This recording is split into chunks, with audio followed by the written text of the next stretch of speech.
All right, press *2 to raise your hand. I do not have any hands up as of right now, so it's up to you to do your part on this call. I'm doing my best, tap dancing my butt off over here. There you go. What's going on, Jared? Oh man, good. Just wanted to continue your title conversation from the last caller. That's pretty slick. I never thought, because I was sitting there thinking, okay, yeah, so you can wipe out with the foreclosure, but all it does is put the lender in the same shoes as the previous owner. And then I finally got it when you said, and then you go to the title company and they may not search the whole, past the trustee's deed. And so you may just be able to solve the problem with the title policy to the next buyer. That's pretty slick. I like that. Well, you don't do it with the title company that you bought the house from that disclosed that you had all these liens. You got to go to a different title company. Right. Yeah, probably a different title underwriter, I would assume. Mm-hmm. So they pull a new chain. The other thing, I don't know if he has it in his state, but I understand that in Texas, you could do adverse possession on, a claimant on your title after like 5 years or something like that. I mean, well, if it's random property, like you have no interest. Yeah, if you have color of title, you got some heir to give you their interest. Then you have color of title. Yeah. The color of title is a lot Right. shorter. But like if you have no real interest and you just walk into an abandoned house and just squat, then it might take like 10 years. Yeah, I think it was like 25.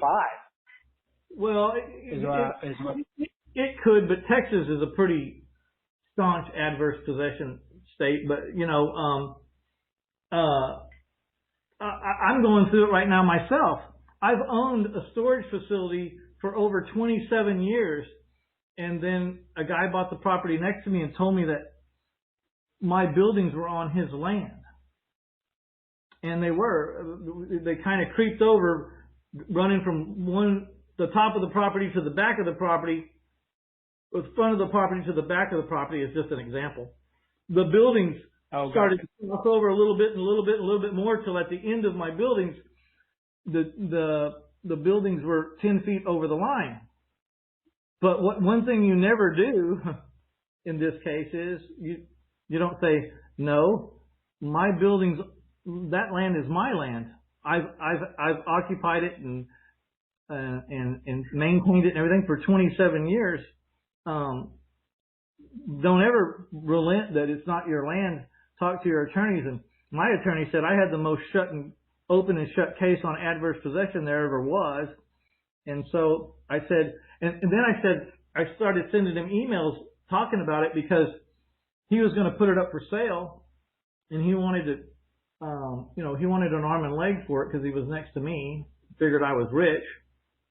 And so I said, we can go ahead and put it up for sale, but I'm putting you on notice that I claim that land as mine, and therefore you better state this issue when you go to your buyers and tell them that they got to fight over here.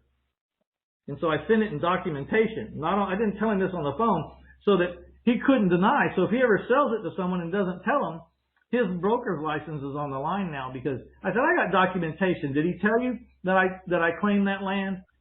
And, so now I'm trying to talk sense into this guy and he's not returning my phone calls anymore, which is fine with me. I'll just keep renting my storages like I have for 27 years. Yeah, interesting. So I think I was reading an article on this. Sometimes it becomes troublesome to set how long it's been. Well, mine you got that claim of 27 years. You clearly sent the documentation now. So this attorney was saying the question is, does the date start from when you sent notice to the guy, or is it 27 years in the past? So had you looked at any of that, like that nitty gritty stuff, or? Yeah. I mean, no one told me anything about it for 27 years. So I've been sitting on that land for 27 years. And so he said, my attorney's words were, when anyone says that's not your land, you say, it is my land, and that is my stance. That's my position. It is my land. And if you want to take it from me, then you need to go get your lawyers and take it from me. But I'm not moving my building.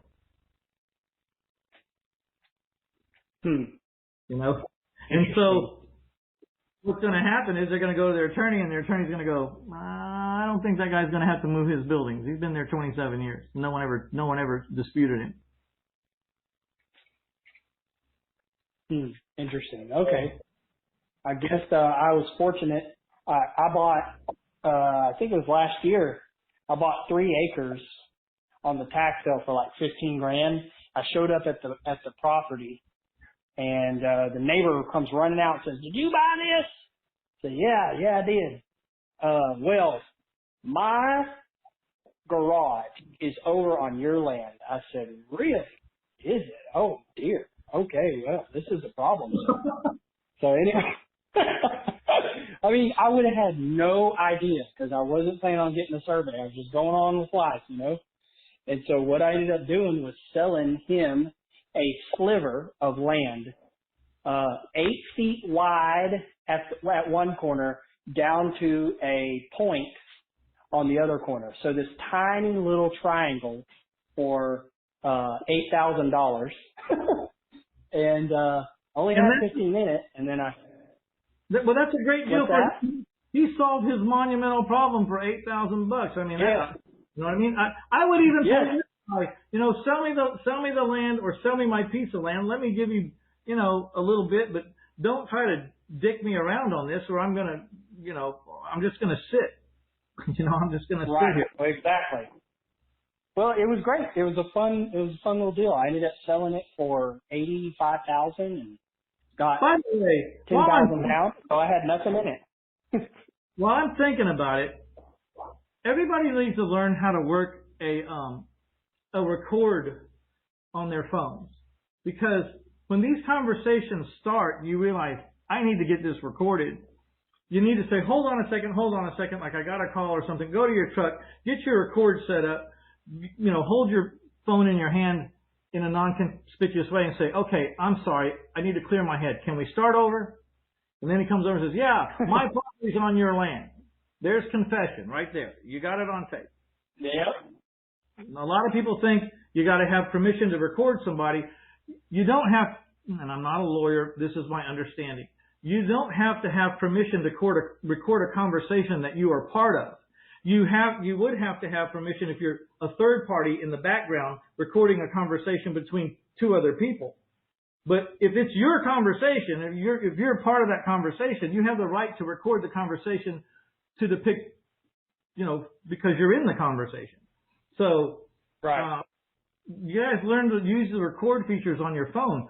Also, sometimes I've gotten in things where people will threaten me, you know, and, you know, I'm always like, hold on a second, my phone's going crazy. Let me just mute this. And then I turn on my record board and go, I'm sorry, start over again, you know, and then they start threatening me again. And then, you know, also there's a way to record your phone calls where it's like, you call the recorder turns on, and then you patch the person you want to talk to about an issue in, and so it's like a 3-way call, but one of the 3 ways is the recorder. You know, so when you know how you do a 3-way call, right? You call one person and then you do a plus sign and you call the next person to add them in. Well, the first one you call is the recorder, and you get the recorders running, and then you do a plus, and then you call them. Now you're recording the conversation between. And I've done this when I know that I'm probably going to have volatile conversations that people will deny if they ever lawyer up. And you can get all the evidence you need usually because you know there's a recording and you know how to handle the situation, and they don't have any idea they're being recorded, and they start telling or flying off the handle or losing their composure and divulging or saying things that they certainly wouldn't. It's not going to be to their advantage when they get to a court case. So I'll always suggest that you know how to use your just straight record function. And then also, if you're going to make a phone call where you know where there's a heated point, just make sure you have that phone conversation being recorded. I mean, I've had people tell me things like, I know that my dad gave you that piece of land on a handshake and everything, but it's not in writing and I'm not going to do it. I just won. Yeah. So interesting. Yeah, I like. After a whole bunch how you make it smooth. A whole bunch of situations where I said to myself, man, I should have recorded that damn conversation because now he's lawyered up and he changed his whole story. Not that I have a lot of lawyers. I mean, I've been sued 3 times in over 2,000 houses. I just don't really get into those situations, but a lot of them I had to work my way through and pay a little extra money I shouldn't have had to pay or something. But in these years, an older, more experienced investor that I am, I start to hit the record buttons before I even start the conversation with people. When I know it's going to be a heated or there's some big dispute that's going to happen, or I feel like there is. And I'm right most of the time, and like really glad that I did it. The next day I say, look, you really just need to do what your dad told me he was going to do. He says, no, I'm not going to do that. I says, well, if he gave it to me and he gave it to me, why wouldn't you give it to me? He says, well, I'm just going to, I don't have to acknowledge that he did that. And I said, well, you already have. I have you recorded. All my phone conversations are recorded, Oh. Well, then they changed their whole tune. So, by the way, just so y'all know, LiveCom, you're going to be able to dial out. And it's called call in or call out from any LiveCom number you want to call in or call out from, so that people don't have your real cell phone number. If you're trying to keep that away from a party, if they've sending you texts or they've gotten through your LiveCom numbers, you can, or you just want an anonymous number that you can trash, you can call out on a LiveCom number, and that's the number they'll have. And it's not your number. You're just borrowing that number or renting it from LiveCom, and you can discontinue it later. Also, in about 7 days, we're going to have call record. So if you have salesmen or lines that you want the recorder to record anytime there's a conversation on that line, like if you're monitoring your salespeople, and you just want to see how they're talking to people on the phone or whatever, LiveCom's now going to have call record, and you just hit a button that basically turns on that feature, and anytime your salesman receives a call from that number or calls out on that number, his conversations are being archived. So, that's interesting. FYI, if anyone needs that feature, we haven't had it before, but we have it now. So what else is going on? I got a question for you on that LiveCom. Yeah. Do you know how to do notifications? Like, if my salesman misses a call, it can text him? Yeah. There's that feature, and also you can do Instant Call Connect is a button. It's called Instant Call Connect. And whenever anybody calls that number,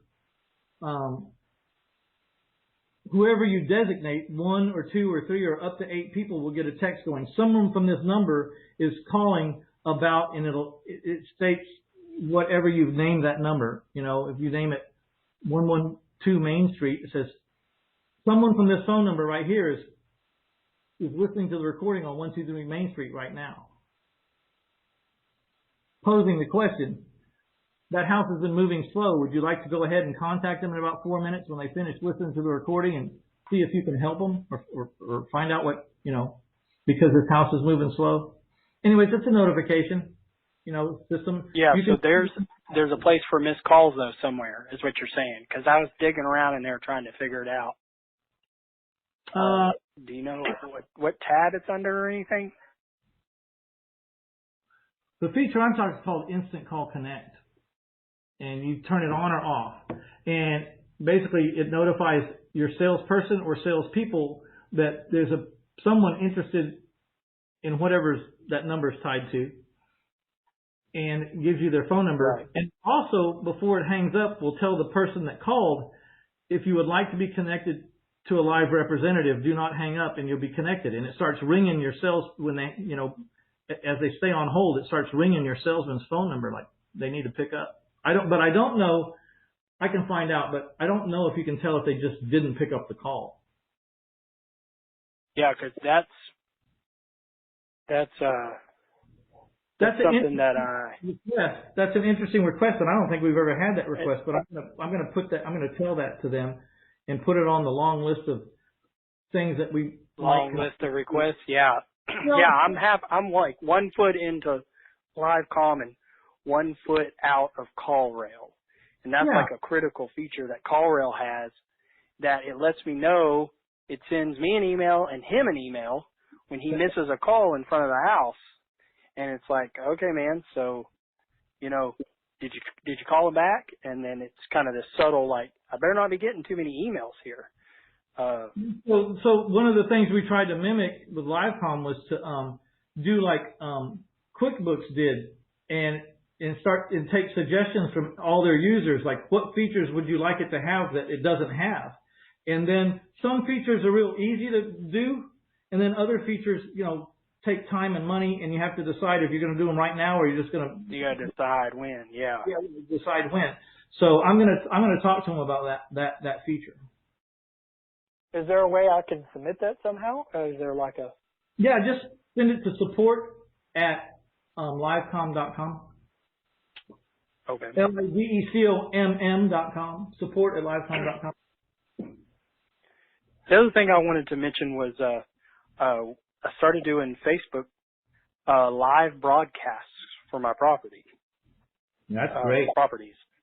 And it actually, now I haven't sold the house from it yet, so that's really the proof in the pudding. But I did off of just one video of just one house. I did we were laying flooring down, laying laminate flooring and doing some touch-up paint. So I came through there and just said, hey, this is Jared. I have my house for sale with owner financing, blah, blah, blah. Showed the house. They got to meet the contractor, see the laminate flooring, whole 9 yards. And so did that live broadcast. Didn't have that many views because I just did it to my Facebook page, which has like 3 likes, okay? So it's like very anemic.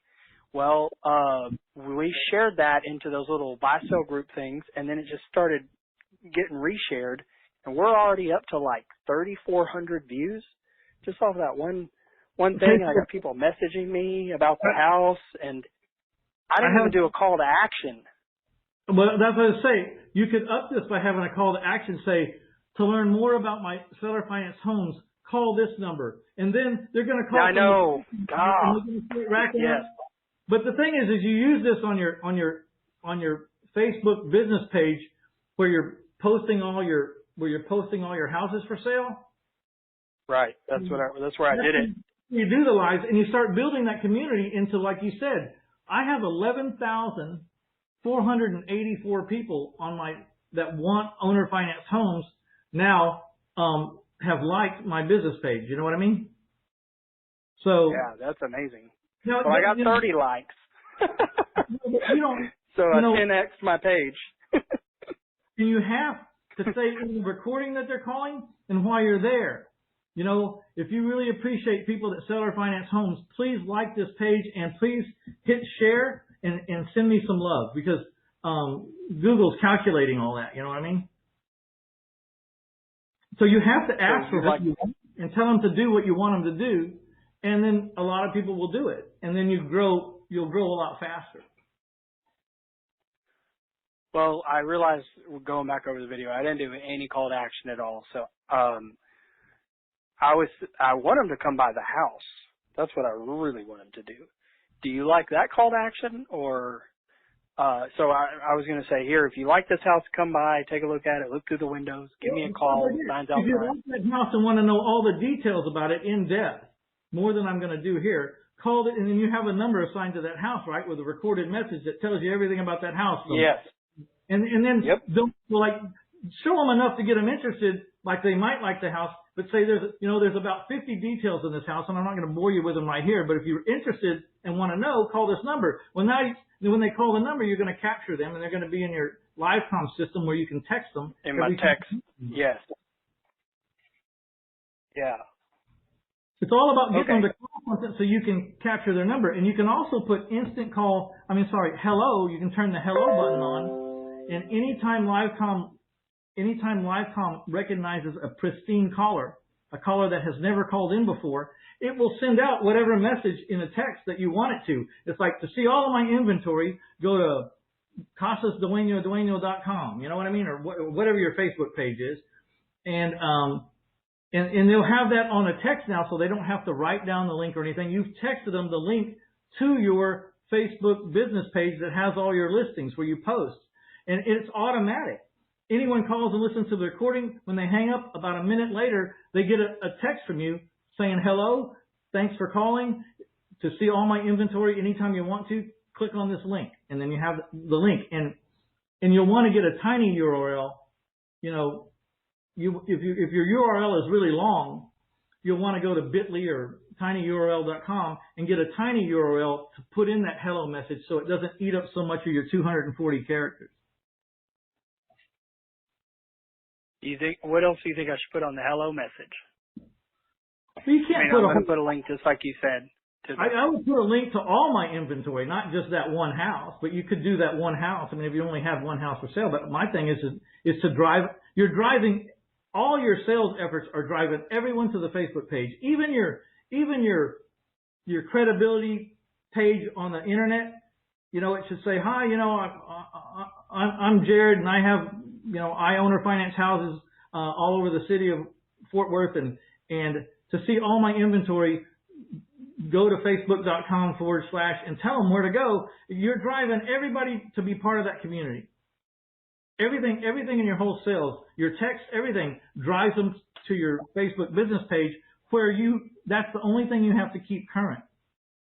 And that should be your salesperson's job, is to keep that current and to do the Facebook Lives and to do the walkthrough with the house with a camera and to mark sold when those houses are sold. Go back in and re-edit at the top, real big and bold, sold, or get a picture stamp with the sold over the top of the house.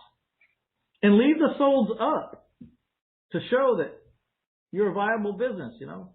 Don't wait around too long. Oh dear. I've never gone back and marked sold on my page. Oh dear. I didn't even think about that. You have I've to still got houses trailing. Yeah, you just go in and edit comments about that house and then go to the very front, but sold, you know, the first line. And then leave everything else the same. Right. Yeah, I like this. This is really good ideas. My whole point in sharing is that I was surprised at the level of engagement. And I think it was because it was a video. And I think Facebook likes Facebook Lives. So I think that's better than the static little pictures that you just kind of post in, you know, buy, sell, trade groups and stuff. So I'm going to keep going with the video walkthroughs and stuff like that. I don't know. I guess you guys are already doing that stuff. Yeah, but you know, in the new course, like if you guys haven't got the updated course, you know, I spent 5 months and $50,000 updating the old course. So you guys have the old course. You know, I'm selling for $1,500 or whatever, but for people that bought the course, I'm just for $197, just go get the login, go get a login from us.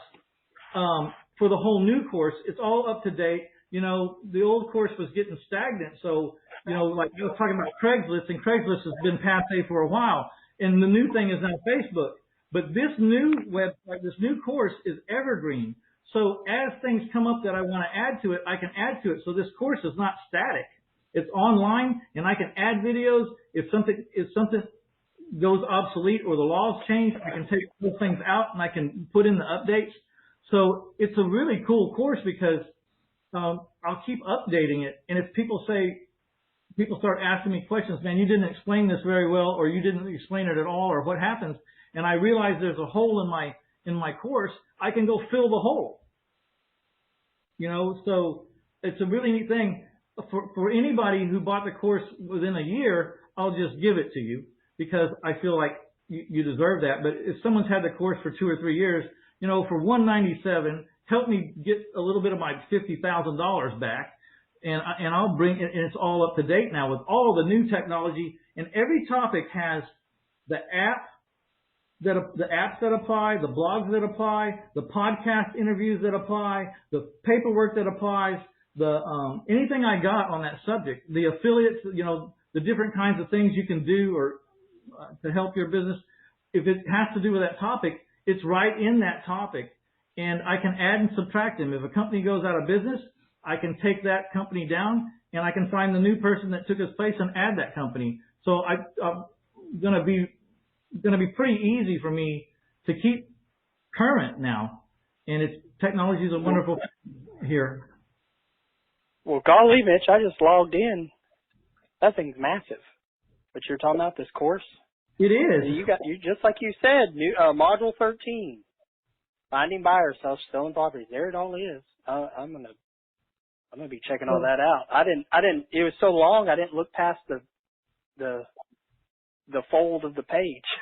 Well, it's all new. I started at the top and hadn't got down there. You could just kind of look at a module at a time. You don't have to go sequentially like I was doing.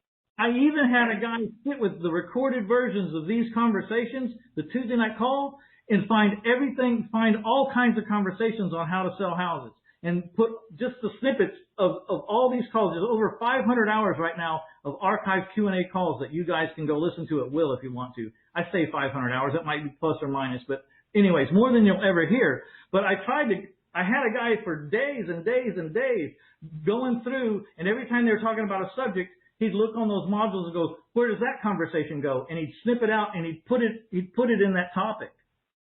So you don't have to sift through the whole call just to hear about sales, or you don't have to sift through the whole calls just to hear the conversations that we had on acquisitions. Now, I didn't get them all, of course, or it'd be like the Library of Congress, but you know what I mean? I got enough that conversation is sufficiently covered. Yeah. I'm really proud of it, and I'm really proud of it. I think you guys will like it.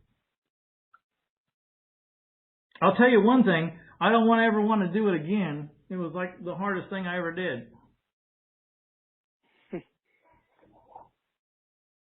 But now I don't have to do it again. I just add and subtract little pieces at a time. All right, man. I got a question for you. If no one has anything else to ask, you were talking about the news. What's your theory on that? So how much, obviously watching too much news is bad for your mental health, your mindset, but do you feel like we need to know some things, or how do you handle that in your life?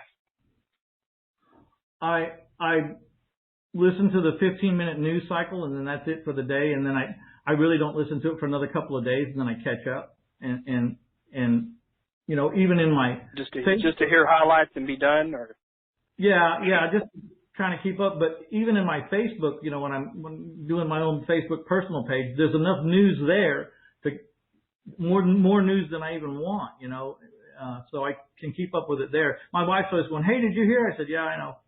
"How do you know this?" I said, "I was on Facebook last night. I saw all that." But you're not doing like industry specific, real estate news, blah, blah, blah. Something, any of that kind of stuff, like how are things selling in New Jersey or some mess? Between my real life experience out in the field and my friends around me, I mean, I know my general area pretty good. And we even, pick up national trends that might be moving our way, because Texas is usually behind the curve, like the recession will hit California and it'll hit Texas like 3 months later, or 2 months later. So, we pick up that stuff, but I don't know. I wish someone would start the Good News channel, because I know there's a ton of good, godly things happening in this world, more things and sometimes I just like to turn on the news and hear about all the good that people are doing in this world. Yeah, no doubt. But they say that good news doesn't sell. I'm starting to think that if someone would start the Good News Channel, it probably would sell, because I think people are exasperated. Yeah, well, I certainly am. Yeah. So, Thank you. well, what are you seeing, man? You're still buying and selling, I know for a fact, right? Yes, but yeah, if you tune in to any kind of news or something, I mean, it's like the sky is falling, and Yeah. deflation is coming, and stagflation, like all kinds of stuff that I'm like, boy, I just need to turn this off. This is making me want to turtle up, Well, the side of it is opportunity comes from chaos. I mean, there's more opportunity when there's chaos. You just have to be able to morph to where it is and find some place that you can be a benefit to help curtail the problem, which is exactly what happened when I started going into seller financing way back when. Was there was all these people that couldn't buy a house because they couldn't fit in the box for a traditional lending company. And I decided I wanted to be part of solving that problem. And it turned out to be a 20-year career. When was that? That was, okay, so 20 years, that was 2000, I guess? I started in 1996, so it's been about 24 years. Gotcha. I got started in '07, just in time to buy 3 houses at the peak. And learned owner finance because it's the only way I could get my houses sold. All right, man, I got some hands up now. So. Okay, thank you. Thanks.